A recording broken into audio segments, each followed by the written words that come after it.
ತುಕಾರಾಮ್ ಮಾಡಿದ್ರ ಹೊಲ ಬೆಳೆದ್ ನಿಂತಿತ್ತ. ಏನು ಜೋಳದ ತನಿ. ಅದನ್ನ ಕಾಯಕ ಒಂದು ಆಳ ಬೇಕಾಗಿತ್ತು. ಕಾಯಕೇನು ಆಳ ಬೇಕಾಗಿತ್ತು. ತುಕಾರಾಮ್ ಅವ್ರು ಏನಂದ್ರು, ಹಾದಿ ಹೊಟ್ಟಿದ್ರು, ಆ ಮಾಲಕ್ಗೆ ಭೇಟಿ ಆದ್ರು. ತುಕಾರಾಮ ಬಾಯ್ಲಂದ್ರು, ಯಾಕ ರಾಮ್ ಕೃಷ್ಣ ಹರಿ ನಮ್ಮ ಹೊಲ ಕಾಯ್ತಿದ್ರಿ, ನಿನಗ ಹೊಲ ಕಾದ್ರ ಅರ್ಧ ಚೀಲ ಜೋಳ ಕೊಡ್ತೇನೆ. ಏನು ಹೊಲ ಕಾದ್ರ ಅರ್ಧ ಚೀಲ ಕಾಯ್ತಿದ್ರಿ. ಒಂದು ಏನಂತ ಅದಕ್ಕ ಮಾರಾದ್ರ ಇಟಲ ಮಾರಾದ ಏನ್ ಹೊಡಾಯ್ತೀನಿ ಏನ್ ಅಂತಾರ, ಅಟ್ಟ ಕಟ್ತಾರ, ಏನ್ ಕಟ್ತಾರ, ಅಟ್ಟ ಮ್ಯಾಲ ಅಟ್ಟ ಕಟ್ಟಿರ್ತಾರ, ಅಟ್ಟ ಕಟ್ಟಿ ನೇಳ ಮಾಡಿ ಕೊಟ್ಟರು. ಇವ್ರು ಕುತ್ಕೊಂಡ ಶಿಸ್ತ ಭಜನೆ ಮಾಡು. ಹೊಲ ಕಾಯಕ್ ಕುಂತೀವಿ. ಹೆಂಡತಿ ಏನಂದು, ನನ್ನ ಗಂಡ ಇನ್ನಾರ ಬಾಳ ಕತ್ತೀವ ಹಿಡಿದ್ರೆ ಹತ್ತಿಕ್ಕಿಲ್ಲ ಅಂತ ತಿಳ್ಕೊಂಡು ಹೆಂಡತಿ ಬಿಸಿ ಬಿಸಿ ರೊಟ್ಟಿ ಮಾಡ್ಕೊಂಬಂದು ಗಂಡಗ್ ಬುಟ್ಟಿ ತಂದು ಊಟ ಕೊಡಾಕತ್ತೇವ. ಕಾಮ ಊಟ ಉಣ್ಣಾವ. ಈ ರಾಮ ಕೃಷ್ಣ ಹರಿ ವಿಠಲ ಕೇಶವ ಮಂತ್ರವು ಜಪವು ಸರ್ವಕಾಲ.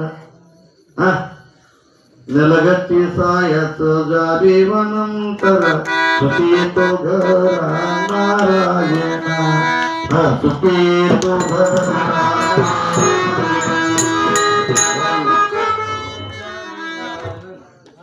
ಹಾಡ್ಕೊತ ಕುಂದಿರ್ತಿದ್ದ. ಹೇಗೆ ಊಟ ತಂದು ಕೊಟ್ಟು ಉಂತಿದ್ದ. ಆ ಗುಬ್ಬಿಗಳು ಚೂವು ಚೂವು ಚೂವು ಚೂ ಜೋಳ ಹಾಕಿನಾಗ ಮತ್ ಹಿಡಿಯಾವಿಲ್ಲ, ಹಿಡಿಯಾಕ ಕಣ್ಣಿಲ್ಲ ಅನ್ಕೂಲಿಲ್ಲ, ಹಂಗ ತಿನ್ನಾಕತ್ತವು. ತುಕಾರಾಮ್ ಏನು ಗುಬ್ಬಿ ತಿಂತಾವು? ಇದೆಲ್ಲ ಪರಮಾತ್ಮನ ದಯ, ಸರ್ವಭೂತಿ ದಯ.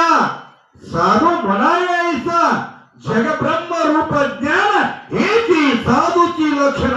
ಯಾರಿಗೆ ಸಂತರ ಅನ್ನಬೇಕು, ಯಾರಿಗೆ ಶರಣ ಅನ್ನಬೇಕು, ಯಾರಿಗೆ ಮಹಾತ್ಮ ಅನ್ನಬೇಕು, ಒಂದು ಹೊಡೆದ್ರು ಹೊಡೆಸ್ಕೊಂಡ ರಾಮಕೃಷ್ಣ ಹರಿ ಅಂತಾನೋ ಅವೊಬ್ಬ ಮಹಾತ್ಮ ಸಂತ ಜಂಗಮ.